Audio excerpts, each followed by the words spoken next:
This is lesson 4, and I'm continuing with some scenes, and we're going to model columns in this lesson and look at some of the photographs of the building or understand something about the structure.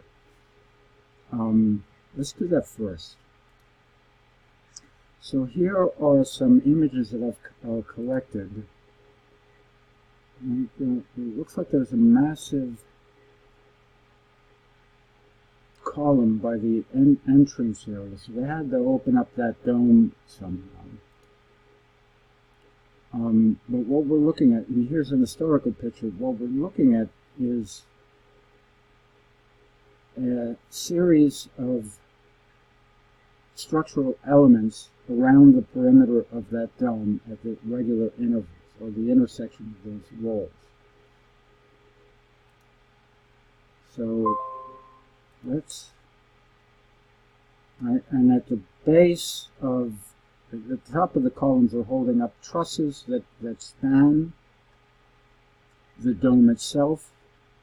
So once we model one segment of that, we can repeat it in a circular pattern all around the dome. So we need the structural columns that are these guys here, which are fairly massive.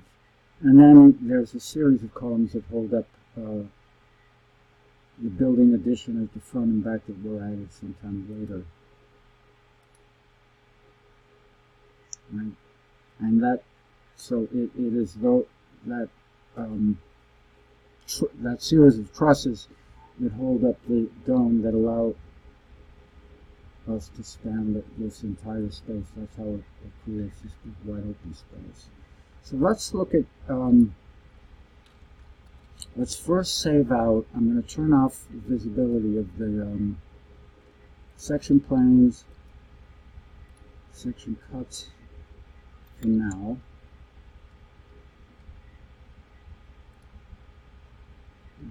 Back to normal mode for styles, so we're displaying everything. And I'm going to turn off for now the AutoCAD underlay layers. So far, here's what we have as a model. And I'm going to save this as a view. View of model. This will be more interesting once we model more elements. So I'm going to save this as a scene. New style. Isometric view of model.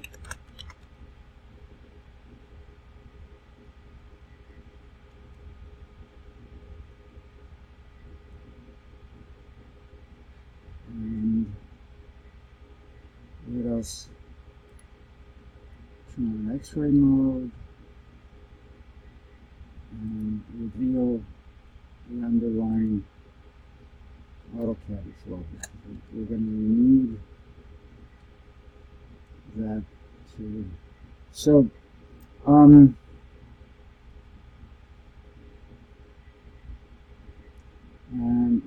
let's click isometric there and save this as a scene. ISO view of model X-ray with AutoCAD. So that'll be a useful scene to come back to. Let me save this as lesson 4, and then later we'll copy it to the instructional video folder. So a couple things that I can do here. The columns, those turrets or whatever they are going to extend all the way to, from the basement all the way to the top of these rotunda walls, right? So for legibility's sake, I'm just going to hide the floor slabs. Go to a top view.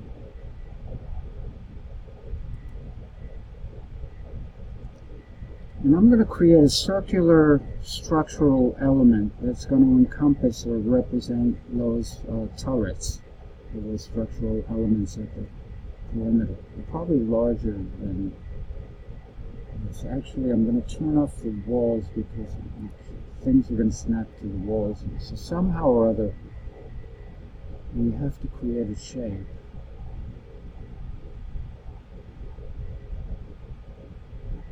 Let's start with a two-point arc. So it appears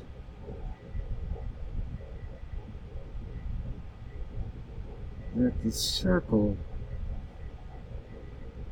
that might represent that actually has a center here.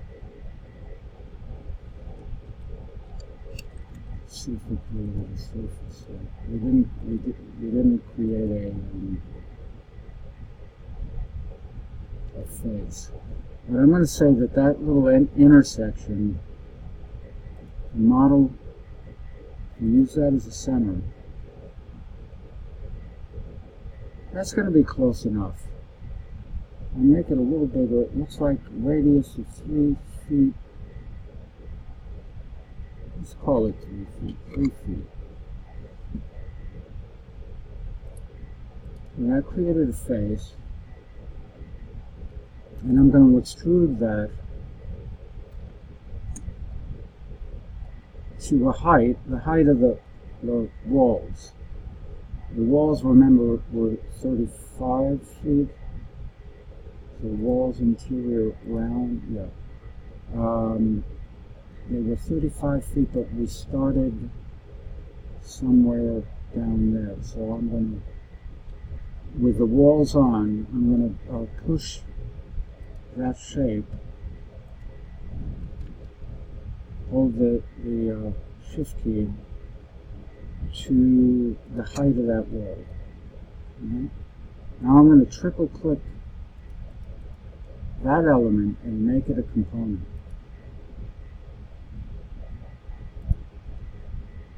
Structural column 1.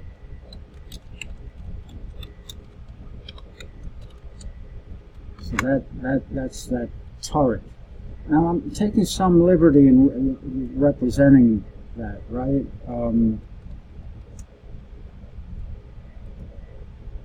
It doesn't look exactly like these pictures. Let's go back to the pictures.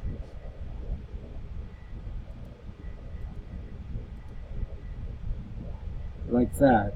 If we were to represent that, we might want to extrude them to a height, some maybe 6 or 8 feet beyond the top of the column. Let's do that. Let's just make it a little bit, make that component a little bit taller by 6 feet. So select that surface, and moving that is effectively the same as push-pulling it because of its position here. So I'm going to call that 6 feet and enter. Okay. So now that guy can be copied. Let's go to the top view again and see where it lives with respect to the edges of the wall. And I think we can safely say that if I take that element, copy it from the center, tap the control key, and snap to that little intersection of the wall, I'm going to turn off the visibility of my walls because otherwise it'll snap to that 3D geometry. So let's do that move copy again. You see what I'm doing? Just move copy, snapping to the that point of inflection.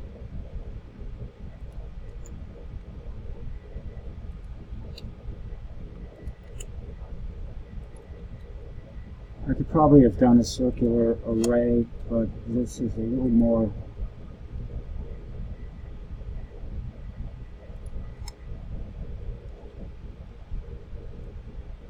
we think one might occur there, we're not really sure. But again, all we need to do is prototype approximately what we think is, this is going to be enough for us to prototype that interior space.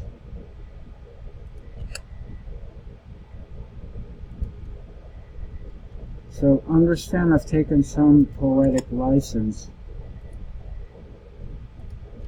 with how that model is represented. Let's go to an isometric view. So you see what I've modeled here? That mess of columns. So when I turn the walls back on, you can see that I have the walls and the floor slab, and I have very much enclosed that space right now, except for the dome ceiling. Right? Notice that I'm proceeding hierarchically. I'm not concerned with the openings and all that detail, but the major structural elements. So I'll save this as lesson 4 and call it lesson 4, cyclorama, modeling the columns.